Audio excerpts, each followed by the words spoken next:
take just a moment and think about why you became a teacher. Was it because maybe when you were younger you were really inspired by one of your teachers, or somebody said, hey, you'd make a really good teacher? I think for most of us, it's because we care deeply about learning and about our students, and we're energized by them even because we see hope for the future. Today, I want to talk briefly about how caring for our students during this COVID-19 time needs to change a little, and to remind us also to care for ourselves. Really quickly, I want to talk about how do we create a new normal? How do we think through productivity goals that we may have? I've got a quick tech trap to suggest to avoid, and then I want to share a fun class activity. Friday, I was talking to a colleague, and he said the world has changed like nothing any of us has ever seen. And we've all heard that at some iteration. COVID-19 has forced us to move online for the majority of our teaching. It's come at an incredibly rapid pace, and everyone's strained whether we acknowledge it or not. So I'm here to say, let's take that pause. Let's get outside and take a breath. I usually teach standing up, but today I'm sitting and relaxing, playing with my dog in the backyard, and just taking that moment because it's critical. We have to acknowledge that our normal high standards are going to be difficult to meet under these circumstances, whether it's a research agenda that we may have or our tenure clocks. If you're a junior faculty member, some of those are now being extended. But we have to take care of ourselves first, and then remember to take care of our students. But what can we do?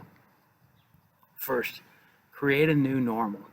These were shared, these tips, by our dean of our college, Food, Ag, and Environmental Science just last week. And there was some really good stuff, and I thought I would share it. First, get up and get dressed every day, or at least 5 days out of 7. Keep your commute time, but in a different way. If you normally drive 20 minutes to work, then go out and walk for 20 minutes or bike for 20 minutes. But do it in both the morning and the afternoon. It can really make a difference. Have a separate work desk or space so that you can kind of go to work and then leave work and take a lunch break away from that workspace. Here's the expectation. Working from home, yeah, this is great, but the reality, home becomes work, and we don't shut down. Don't do this. We can't maintain that kind of a pace.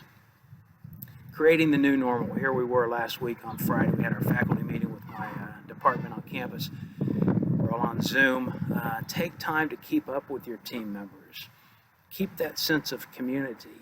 And again, when the workday is over, stop and shift to personal time. We have to decompress so we can re-energize for the next day. Thinking about productivity. Trying to work as normal is burnout. Your top priority needs to be to stabilize your home environment because it's shifted and it's different. And then look for ways that you can simplify some work, minimize, or even flush things that don't need to be done. Get that prioritization and give yourself the mental adjustment time. After that mental shift, then start building a schedule, making a routine. Cooperate with your brain. Trust it. Let that happen, that mental shift happen. It's unreasonable to demand your body when you're under the same kind of workloads, when you're under these stress conditions.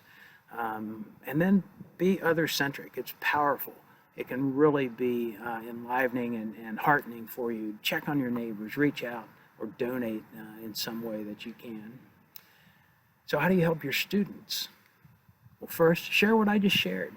Help them figure out how to create a new normal. Get up and get dressed, maybe 4 days out of 7. Encourage them to keep that school time commute, but in a different way, biking, walking, and have a separate space where they can go to class and then leave as well. Number 2, remember that it's not just the seniors who are mourning the loss of community. Most students who are not returning to school this semester, first it was the extended spring break, and now for most of us it's the entire semester. They've got some sadness.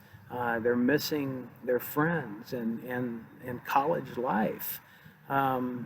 and their classmates. My daughter is home from college now. When she found out, they made the announcement just on Friday that it wasn't just the extended spring break, it was the rest of the semester. She's kind of bummed. So how can you help? Again, emphasize to them to keep a check on their mental health. Say that out loud. Let them know that that's okay and that it's important. Acknowledge their home system. Or situation. They may be job hunting if they lost a job in food service as the restaurants have closed, or some of the stores as well.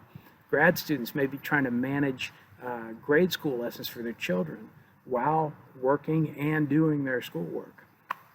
And so just know that they're stressed, that everyone is, and take some action. Here are a couple of ideas. One, this is my students from last year, my undergrad class.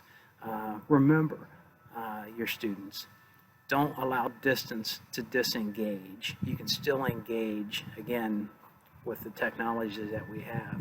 So speaking of tech, meet at the normal classroom time if you can for live discussions, but please try to build in some flexibility, understanding internet connection speeds, phone connections may be slower.